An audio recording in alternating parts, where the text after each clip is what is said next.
o que todo mundo gosta de saber, quer saber, no dia, como é que você descobriu quem eles foram? Como foi que isso aconteceu? E aonde foi? Me deu vontade de fazer uma pergunta. Meu pai, durante esses 96 anos do senhor, qual foi o fato mais incrível, mais importante que aconteceu na sua vida? Fui pensar assim, descer e falar, meus filhos, que são vocês, né? Eu falei assim, aí ele levantou da cama e falou assim, João, eu vou lhe dizer, ó, minha liberdade. Disse, mas como assim? Eu não estou entendendo. Liberdade? Sim, aí ele falou que estava com aquela idade, que estava meio perrengue, ou seja, estava mais para lá do que para cá, ou seja, aproximando dos últimos dias dele, ou de um mês do ano, Deus é que sabe, e que antes que ele morresse, ele ia revelar o segredo, que ele era do bando de Lampião e Maria Bonita. E que não era um homem de mentira, como todos nós sabemos. Que eu fosse lá no quarto da minha mãe, pedisse licença a ela, levantasse a saia dela e olhar na coxa esquerda dela a cicatriz horrinha que minha mãe tinha, que era ali João Petito, Coronel Zé Rufino. Foi naquele dia que ele soltou a bomba para mim. Agora, para meus irmãos, eu estou falando de mim, viu, Adebal? Eu sou responsável por que aconteceu comigo. Eu não vou assumir pela Nelly, nem pelo João, nem por Inácio, perdão, nem por Inácio. Eu estou falando de mim. Eu sou responsável e eu estou falando aqui. Tem uma coisa que às vezes a pessoa não entende e que eu ao longo do tempo foi que eu fui aprendendo isso. Que quando a gente mexe com esse tipo de história, a gente mexe com sentimentos. Sim. E isso é uma coisa muito forte. Então tem coisas que realmente é difícil de ser perguntado e é mais difícil ainda de ser respondido.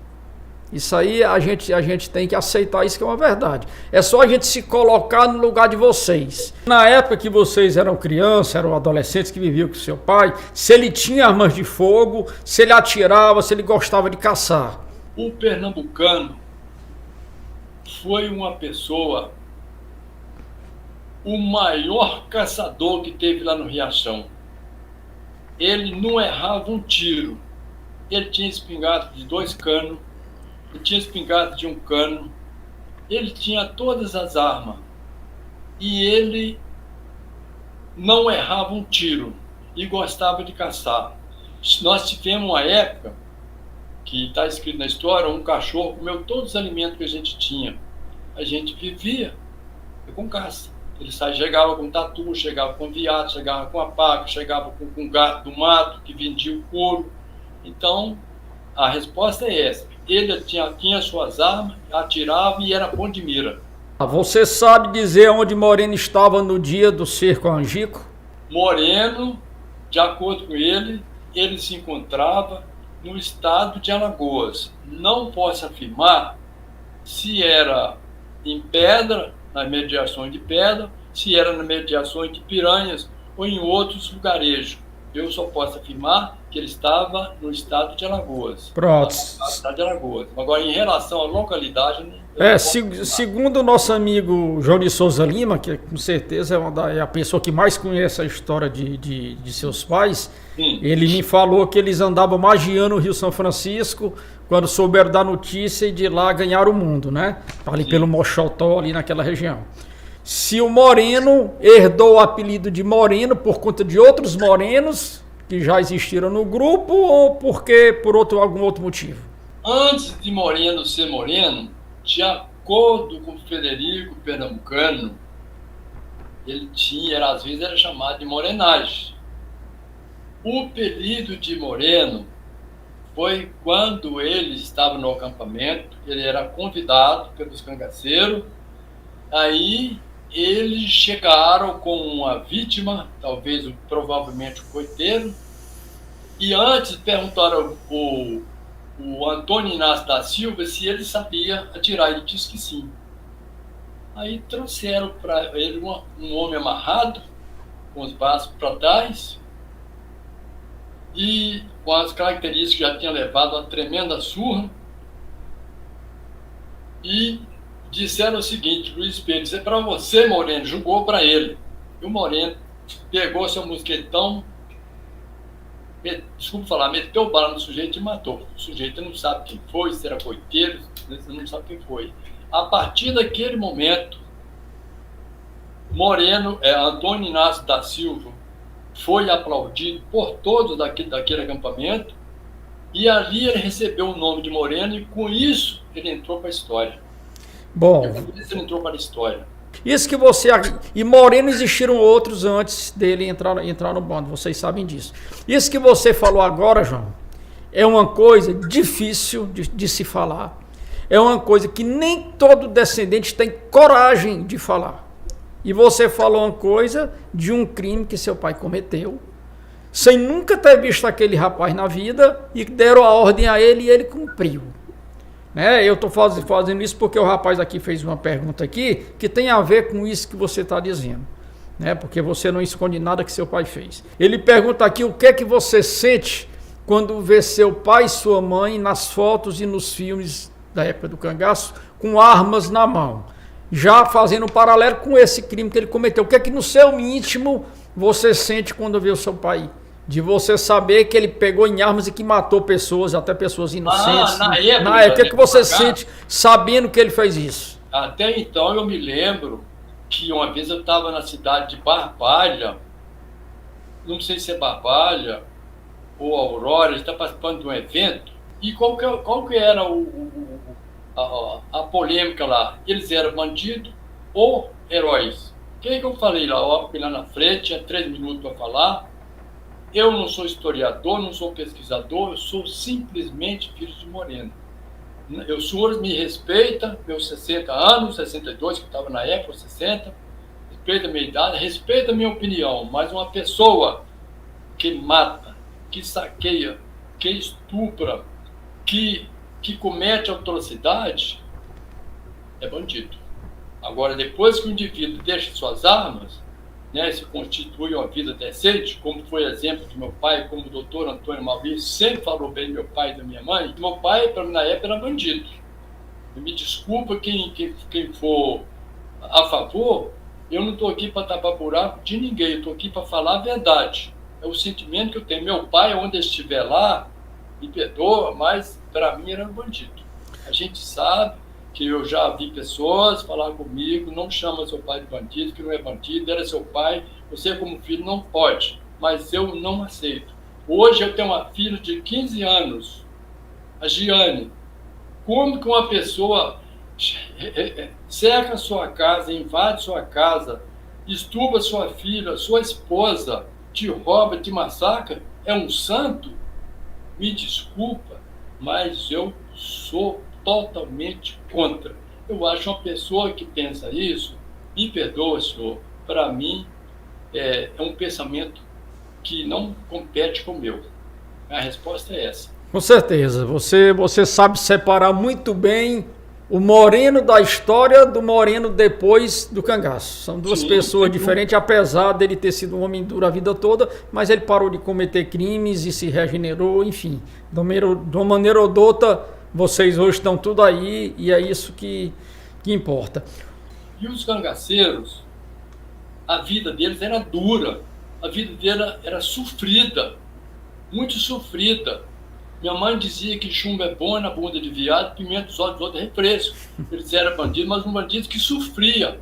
Ele dormia no mato, dormia em rede, era perseguido, alimentava mal, passava sede e sofria.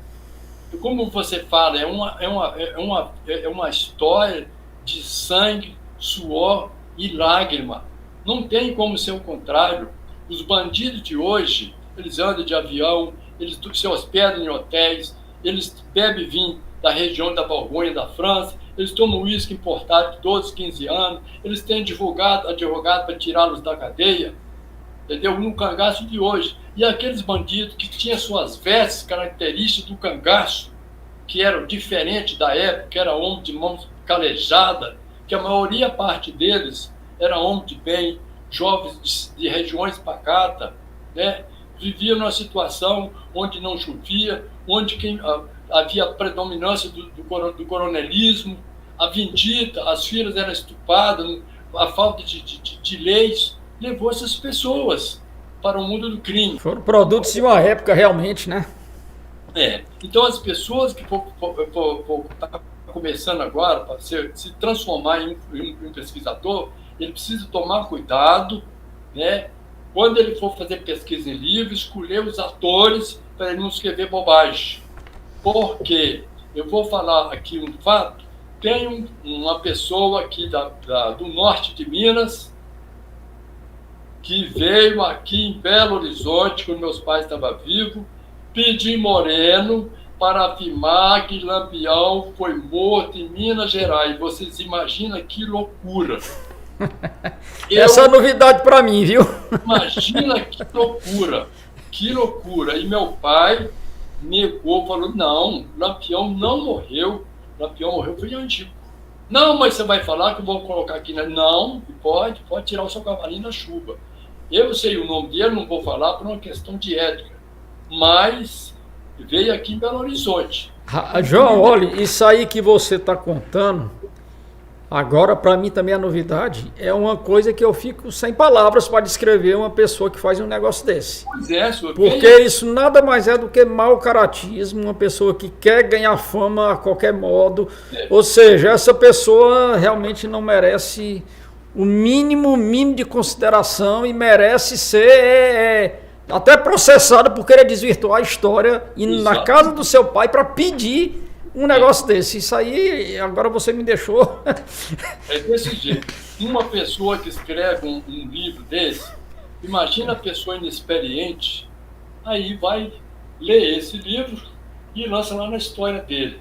O que acontece? Ele está escrevendo ali bobagem, está escrevendo mentira, aí ele vai denegrir os profissionais como você, como o João, como os historiadores reais. Aí o leitor vai imaginar, quem está falando a verdade? Exatamente. Moreno ou é o Debal? Triste, isso aí realmente... Triste. Vamos lá, João. O Moreno falou alguma vez para você, ou a Durvinha, se eles souberam na época que Corisco foi morto por Zé Rufino. E eu queria aproveitar e emendando aqui o que ele está falando, o que é que seu pai dizia de Zé Rufino? Meu pai, principalmente minha mãe, temia o Zé Rufino. A gente percebia isso. Minha mãe falava várias vezes. O Zé Rufino era um homem valente, que tinha uma volante muito brava, muito valente. E ele não cortava a cabeça das pessoas, ele mandava cortar. Não era ele que praticava esse ato, ele mandava fazer. Na minha contagem, de acordo com algumas informações que tem, ele cortou a cabeça de mais de 25 pessoas, acho que 27 me parece. Eu não posso afirmar isso com certeza, mas diz que foi ele, né? Então, essa eu tenho esse conhecimento. Então eles temiam, sim, o Zé Rufino. E eles souberam na época que Corisco foi morto? Eu não sei, Odebal. Eu não sei, eu não perguntei isso para meu pai, mas com certeza ele sabia, ué. Ele sabia que quando mataram o Corisco, né, o Corisco foi morto no dia 26. Uns falam que foi dia 25, né? Outros falam que foi dia 26, que ele morreu no transporte do carro, né? Isso, não é isso mesmo? Exato. Exatamente. Então, ali, naquele ano, meu pai ainda estava no sertão... Fugindo. Já estava em Itacaratu, que ele foi embora em 1940. Então, eu acredito que meu pai sabia, porque as informações corriam. Entendeu? Eu acredito que meu pai sabia, sim. João, eu queria aproveitar, eu vou lhe pedir para você contar uma história, você fica à vontade para contar ou não. Eu acredito que está nessa segunda edição do seu livro. A respeito de um crime terrível cometido por Corisco e seu pai. De uma casa que eles invadiram. Ou foi Virgínia, eu não lembro agora, acho que foi Corisco que eles entraram numa casa e tinha uma família dentro. O que eu sei é que meu pai saiu do acampamento, juntamente com o Virgínio, não foi com Corisco, não. O que eu sei é este. Saiu à procura de sal, porque estava precisando de sal para temperar as carnes deles lá, assadas no acampamento que eles viviam, que eles estavam acampados, e foram andando, e eles, como ia para pouca distância, eles foram a cavalo. E de repente eles viram umas árvores grandes, o cantar de um galo, que deu as características que tinha ali uma moradia, tinha alguém que morava ali. E eles para lá partiram. Quando eles foram aproximando, viu várias rezas no pasto. várias vezes no pasto. Aí é aqui mesmo que eles vão arrumar o nosso dinheiro. Quando eles entraram, Virgínia entrou pela porta da frente, já armado, botou o proprietário da fazenda na sala, começou a extorquir dinheiro. Quanto o Moreno rodeou pelos fundos da casa, e nesse momento a família saiu um desespero correndo com medo, porque viu os cangaceiros chegando, já sabia da fama dos cangaceiros. Aí, quando o Moreno chega na porta do fundo, o Moreno foi recebido a tiros por um jagunço da fazenda. Como o Moreno era ágil no gatilho, com todos os pesquisadores sabem disso, né? E eu sou testemunha deles, que ele matava o viado já, só correndo, mas o mesmo tiro já acertava. Aí Moreno atirou revidou o tiro, o jagunço pulou pela janela, foi tombar lá no meio do mato. Aí o que o Moreno fez?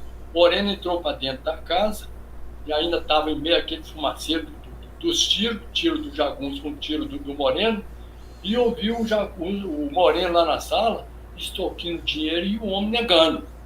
Mas por que tu não tem, rapaz? Por que tu não tem? Né? Aí tinha uma linguagem dos cangaceiros que meu pai usava quando ele estava nervoso.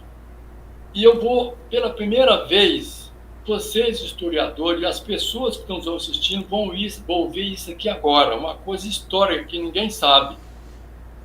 Meu pai sai da cozinha, afasta o Virgínio e toma a frente do caso. E pegou o homem e falou assim: caba safado, bichinho da molesta, filho de uma fate-fafute, catapuxo, badalho no puxo, filho de uma lápis cobainha do pé redondo é filho de uma égua. Usou esse linguajado, pegou o moço: você tem dinheiro ou não tem, seu caba safado? Mas eu não tenho, mas você não tem vácuo, mas eu tenho vácuo, mas não tem dinheiro. Não tem, não? Aí encostou ele na parede, mandou ele descer a calça, arrancou os testículos dele fora. Não satisfeito, Moreno teve a coragem de pegar os testículos daquele feliz, daquele coitado, daquele cidadão de bem, daquele sertanejo de mão calejada, foi lá até na cozinha, onde cozinhava feijão, e colocou os testículos dentro da panela de feijão. Isso Moreno me contou, é muito triste. Eu fiquei assim muito triste, e eu, como filho, passei 6 meses perguntando a mim mesmo se eu deveria colocar esse fato na história. Que meu pai me perdoa, mas eu coloquei. É a história de Moreno. Ele fez isso. E anos depois, eu perguntei ao meu pai se ele tinha consciência da barbárie que ele cometeu. Não, que ali é coisa comum que acontecia na época. Então, que ali foi uma coisa comum. Então, muitas pessoas, às vezes, me condenaram por eu ter relatado isso. Não, você não deveria ter falado, não, isso é coisa do seu pai. Mas, meus amigos, eu escrevi a história do meu pai. Ou então, eu escrevi uma história de ficção, uma história mentirosa. Eu sou da verdade, ou eu escrevo a verdade, então eu não escrevo nada. Esse é um fato. Isso que meu pai cometeu. Isso que você está falando, João, você está falando com a propriedade de filho e você pode falar. Essa é uma das coisas que eu carrego comigo e vou carregar para sempre, coisas que eu ouvi, que eu nunca vou falar. Muito embora ninguém precise dizer que naquela época aconteceram esse tipo de coisas. Porque são coisas muito fortes, mas você como filho está falando com toda a propriedade. Quem somos nós para dizer que você está inventando uma história dessa de seu pai? Não, jamais. Pronto. Vamos lá, João. Durante a sua infância, a sua juventude, seu pai cometeu alguns atos de dureza com vocês. Que magoou vocês, que feriu vocês, você chorou contando algumas coisas desse tipo. Depois que você descobriu quem seu pai e sua mãe foram, o que eles passaram, o que eles sofreram, enfim, tudo. Você entendeu os atos do seu pai no passado, dele ter feito por conta do que eles viveram na vida deles, de você ter compreendido a ação dele por conta disso ou não? Sim, eu entendi sim. Inclusive a sua que ele me deu, que durou mais ou menos 40 anos que eu fiquei chateado com ele, mas graças a Ana, minha esposa, que me ajuda muito em todos os aspectos da minha vida, foi ela a pessoa que me sugeriu trazer meu pai aqui, e aqui eu te coloquei naquelas pernas trêmulas dele, que já estava lá com quase 98 anos, e aqui aconteceu o perdão, e aquela angústia que me torturava desapareceu para sempre. E eu aproveito o momento para dizer para todas as pessoas, principalmente filhos, não guarda mágoa de pai, não guarda mágoa de ninguém. A mágoa, o ódio, só te corrói por dentro. Você sofre com isso, né? Procura dar amor, dar carinho, dar atenção, respeito. Pai e mãe não quer presente, o que ele quer é carinho de cada um de vocês. É isso aí. Seu pai, o que que seu pai falava sobre Lampião e Maria? O que que seu pai e sua mãe falavam sobre eles? Eles falavam que Lampião era um homem muito brabo, muito valente, que era o chefe de todos os grupos. E o povo respeitava ele. Lá tinha a lei. Então, se uma mulher traísse o marido, como aconteceu o caso da Lídia, né, que nós sabemos disso, Lampião, a mulher sua, o problema é seu, você que resolve. Mas ele respeitava Lampião. Todos eles respeitavam. Lampião era o líder geral de todos os grupos. Inclusive o Curizo, que ele teve assim um certo... Meu pai teve até uma vez uma certa discussão com o Curizo, porque o Curizo queria matar Maria de pancada, porque disse que ela cometeu uma traição lá, e o Curizo queria matá-la, a Maria de pancada. E meu pai interferiu, não mata não, porque se acontecer isso, vai ficar assim, você ficar desprovido de cangaceiro no seu grupo. Não sei se vocês pesquisadores sabem disso, mas o Curizo queria matar a Maria de pancada, e foi meu pai que interferiu com ele. Não deixou, não permitiu. Seu pai alguma vez chegou a falar se Lampião queria realmente deixar o cangaço, se ele queria ir para Minas, enfim, se seu pai chegou a falar alguma coisa sobre isso? Não, ele não falou, mas na minha opinião, com a experiência que eu tenho, ele sim tinha a intenção de fugir para Minas Gerais ou para outro estado qualquer, como alguns foram para São Paulo, outros foram para Brasília, né? Porque o cerco já tinha fechado no entorno de todos os estados. Então, se ele não fugisse, ele ia morrer. E se fugisse, ele ia morrer assim mesmo. Entendeu? Exato. Então, ele tinha, na minha opinião, eu acho, não estou afirmando não, que ele tinha intenção de fugir sim, e ele tinha que fugir, porque aí no Nordeste, Alagoas, Pernambuco, Recife, todo mundo estava no encalço dele. Seu pai foi chefe de grupo, então talvez você possa responder, porque os chefes também tinham sua autonomia. Se seu pai falou alguma vez como é que eles conseguiam armas e munição? Meu pai falava muito bem sobre o coronel Adálio Tenório, falava muito sobre ele e tinha uma grande estima por ele, que Lampião também tinha. Agora, o que não dá para me entender é que no grupo de Moreno, quando Moreno era membro do grupo de Virgínio, chegou dois senhores no acampamento de Moreno, onde o Virgínio era o chefe, dizendo que eles era do coronel Adálio Tenório de Albuquerque, e que eles estavam ali para poder entrar no cangaço. E aqueles homens ficaram ali de forma sutil, observando aquele movimento silencioso do grupo, no meio do mato. E meu pai, muito astucioso, muito observador, aí ele via que aqueles homens estavam ali fazendo muita pergunta. E que Moreno chegou de imaginar que ele estava ali com a intenção de fazer um ataque contra Lampião e seu bando. Com essa presunção de meu pai, ele cochichou no ouvido do Virgínio e disse para ele: meu Virgínio, vão dar um sumiço nesses cabras. Esses cabras estão conversando demais. Eu acho que eles estão procurando alguma coisa para contra o Lampião. E antes que isso aconteça, uma desgraça, vamos dar um jeitinho nele. Virgínio concordou. Aí traçou a morte dos dois. No outro dia, pela manhã, os homens foram convidados para ir para Catinho, imaginando que fosse conhecer lá o mato, alguma coisa, um treinamento. E ali o meu pai executou os dois. E diz meu pai que os corpos ficaram lá à mercê dos urubus, não foram enterrados, não. E isso aconteceu também. Se alguma vez seu pai lhe confidenciou que se arrependeu da vida que teve? Não. Meu pai nunca arrependeu.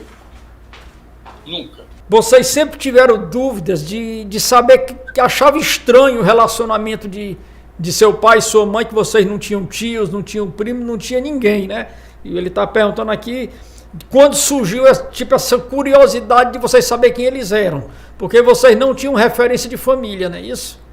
Todo mundo tinha tio, todo mundo tinha primo, principalmente quando nós viemos do Riachão, fomos lá para o distrito do Guci Lima, e a gente era desprovido de tio. E aí, principalmente a Nelly, minha irmã, ficava zucrinando minha mãe, zucrinando meu pai, querendo saber por que a gente não tinha tio, por que a gente não tinha parente. Aí, qual que era a desculpa deles? Ah, aconteceu uma seca brava no Nordeste, a gente plantava, não colhia, e muita gente foi embora. Nós decidimos deixar aquelas terras do sertão e viemos embora para Minas em busca de melhores de vida.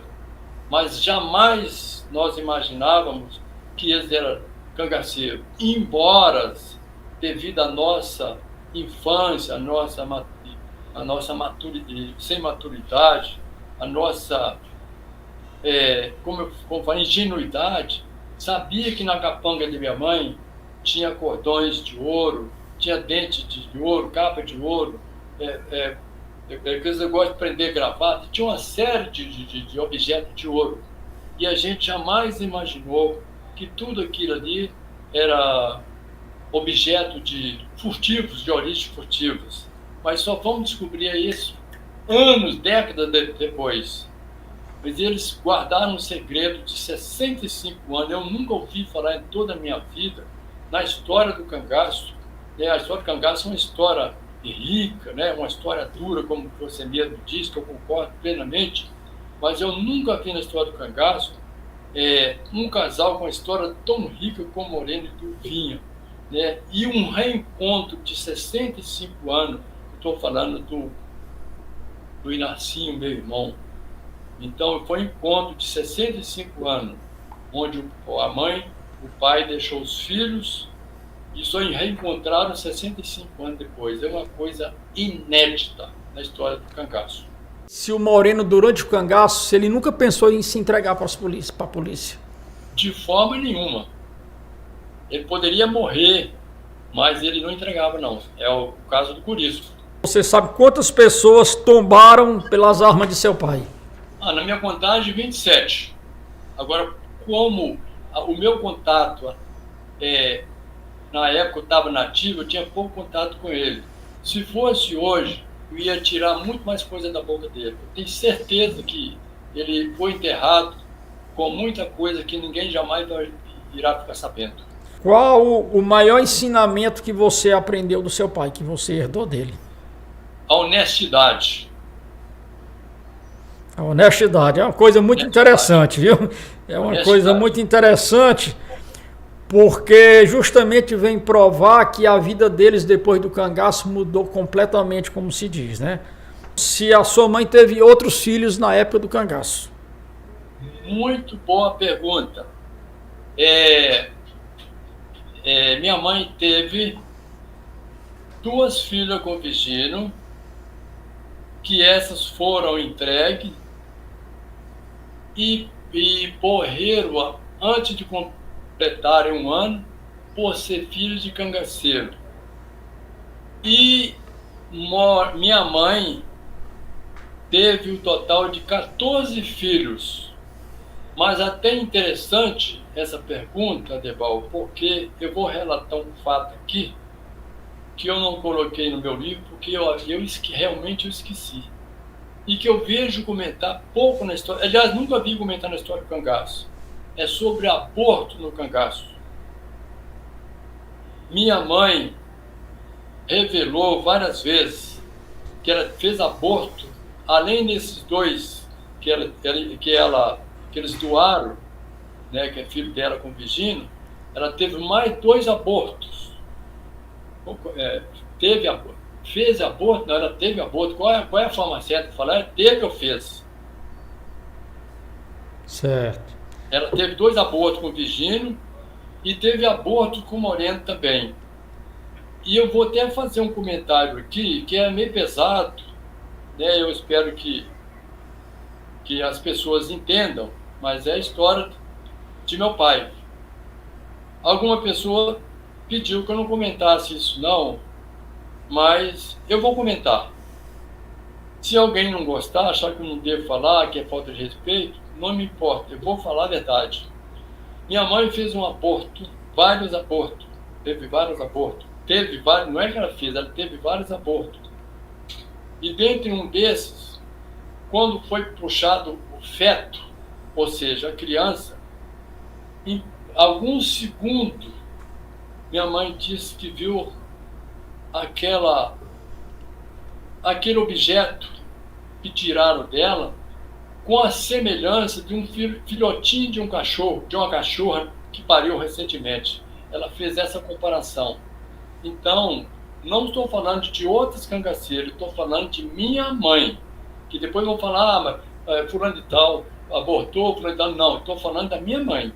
Ela disse isso, que houve abortos, tanto como na vivência dela com Virgínio, como na vivência dela com Morena. E esses abortos que ela fez, Morena enterrava ele em cova rasa. Ok.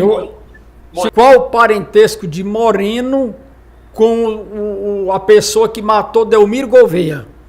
Olha, isso aí é uma pergunta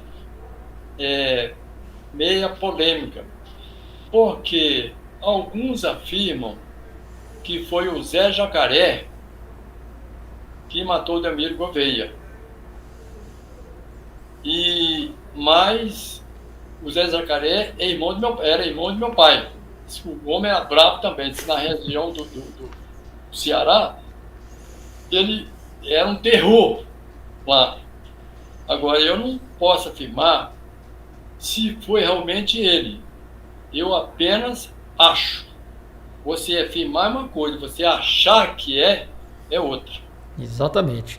Por que Moreno e Durvinha demoraram tanto para se entregar, mesmo depois, para se entregar não, para dizer quem eram, mesmo depois de terem saído muita coisa na televisão, os cangaceiros já estavam em todos os livros, por que eles nunca quiseram revelar quem eles eram antes? Por falta de conhecimento de que os crimes que meu pai havia cometido já havia prescritos, eles temiam ser presos e ficavam em silêncio, um silêncio até de nossos filhos, a esse respeito. Qual foi o combate que ele mais temeu pela vida, digamos assim, o combate mais perigoso que ele participou? Ele chegou a falar alguma vez sobre isso? Olha, aconteceu vários, mas eu não sei definir qual deles, em que região que foi, mas foi lá. Ele disse que passou muito aperto, e só via bala passando no ouvido dele, e no conceito de meu pai, ele tinha um santo protetor.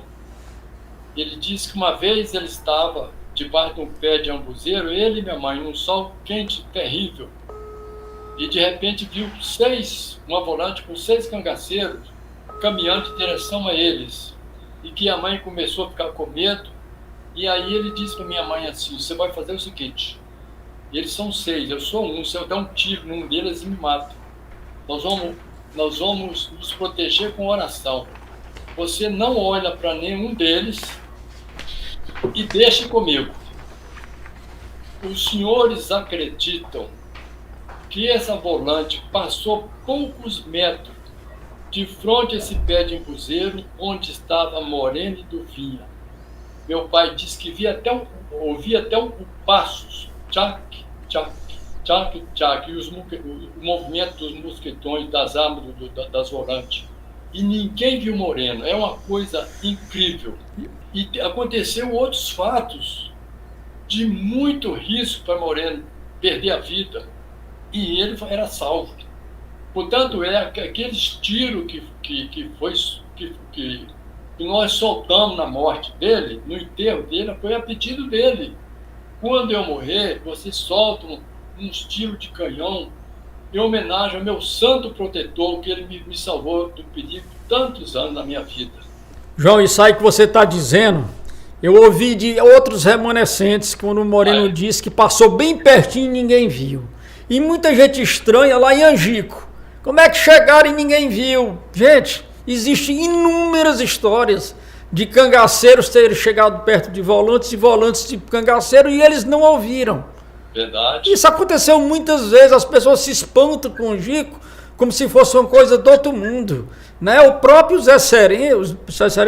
o próprio Zé Rufino, ele era temido por causa disso. Ele começava os combates quase dentro do coito. Quase dentro do coito e ninguém ouvia. Como a Cila disse uma vez, que eles começaram o combate tão dentro do coito que quando eles viram, eles estavam quase brigando de arma branca. Ou seja, o que aconteceu em Angico não é nada do outro mundo, como muita gente pensa, enfim. Mas isso é outro assunto. Seus pais guardaram algum embornal, alguma arma, alguma coisa da época do cangaço? E eu aproveito e pergunto se alguma vez eles comentaram com você se eles enterraram alguma botija pelo sertão. Olha, de arma eles não trouxeram nada. Não trouxeram nada. Eu pensei que eles iam trazer alguma coisa. Ele teve uma briga lá no Nordeste do Ceará, acho que bateu lá numa surra lá nos policiais, lá na época que estava ainda no Ceará, mas ele não trouxe arma, não. De acordo com o livro Moreno do Vinha, Sangue, Amor e Fogo no Cangaço, uma grande obra do meu amigo João de Souza Lima, as armas de meu pai foram julgadas nas fichas de uma serra, de um rochedo lá no sertão pernambucano. Ele não trouxe nada, não. Talvez eles não trouxeram temendo, né, ser deparado com uma volante e ser preso. E eu acredito que foi por isso que eles não trouxeram. E botijas, João? Seu pai ou sua mãe falou alguma coisa? Eles enterraram alguma coisa pelos sertões, pelas caatingas? Não é do meu conhecimento. Não. Se eles fizeram isso, não é do meu conhecimento. E sobre o raso da Catarina, ele chegou a falar alguma coisa? Se alguma vez ele entrou no raso ou não? Minha mãe falava que o raso da Catarina era um lugar vasto, seco, arenoso, onde nem a própria polícia eles tinham assim dificuldade para perseguir os cangaceiros, porque o lugar lá, como você conhece, eu não conheço ainda o raso da Catarina, é um lugar assim muito difícil e distante, um lugar seco. Mas ela falava muito sobre o raso da Catarina. Meu pai não, mas minha mãe falava. Eles chegaram a falar alguma coisa quando eles souberam da morte de Lampião? O que eles sentiram, o que eles pensaram? Enfim, ele chegou a comentar algo? Eles ficaram temerosos, porque até então o cerco estava, como ele dizia, estava medonho no entorno deles. O lugar onde eles estavam escondidos, que era nas terras do padre Federico, o padre pediu meu pai: Moreno, você fuja, Moreno, vai embora, porque você está em minhas terras, você pode trazer problema para mim. Aí o Moreno falou assim: eu só vou embora se você me der o que eu preciso. Mas o que você precisa? O padre deu para ele um burro, que é um animal resistente à seca, né, e etc., à fome também, e mais resistente. Deu para ele as buracas carregadas com farinha, com carne seca, cabaça para ele tomar água, comprou as roupas como uma pessoa normal, pagou o corte de cabelo dele, comprou tudo para ele, ainda deu, de acordo com o livro do João de Souza Lima, ainda deu para ele 200 contos de réis, que era a moeda corrente na época. E com isso meu pai veio embora. Seu pai falou alguma vez sobre Manuel Neto, sobre os nazarenos ou não? Ele falava muito pouco, mas ele só dizia o seguinte: os nazarenos era Cabra Valentes, uma família de cabras peitudo, mas não entrava em detalhe, não. Se seu pai chegou a ser ferido na época do cangaço, e se foi ferimento leve ou grave? E meu pai, eu acredito que ele foi o único cangaceiro que saiu ileso, sem nenhuma cicatriz no seu corpo. Nada, absolutamente nada. Ele matou, ele sangrou, ele castrou, ele estuprou, ele triturava as vítimas. Ele não tinha só o prazer de dar um tiro e matar, não. Ele tinha que triturar a pessoa. É um negócio terrível, né? O cangaço foi um negócio assim... O infeliz que caísse na mão dele, tá lascado, só reza brava. É verdade que a sua mãe foi mordida por cobra e quem tratou dela com antídoto foi o padre Frederico. Você sabe dizer alguma coisa sobre isso? Não, isso aí não é verdade. Não é verdade. Quem curou minha mãe foi os próprios morenos com emprasto de pimenta malagueta. É um emprasto, eu nem conheço, é tipo um papato que curou dessa forma. João, eu queria que você falasse um pouquinho desse seu novo trabalho, desse seu novo livro, é um complemento do outro. O que é que você pode dizer sobre esse livro aí para o pessoal que está assistindo a gente? O conteúdo do livro é muito bonito. O livro hoje, eu me orgulho de ter escrito esse livro. Então, as pessoas que desejaram comprar meu livro, que eu produzi 200 livros só, e uma parte deles já está tudo vendido, outros encomendados devido à pandemia, né? A gente está mandando pelos correios. E que essa minha história verdadeira, que foi escrita com tanto amor, com tanto carinho, com tanta dificuldade, mas o resultado está aí. Está pronto o livro. E quem adquiriram, vai adquirir uma história real, uma história verdadeira, uma história de sangue, suor e sangue, mas com um final feliz.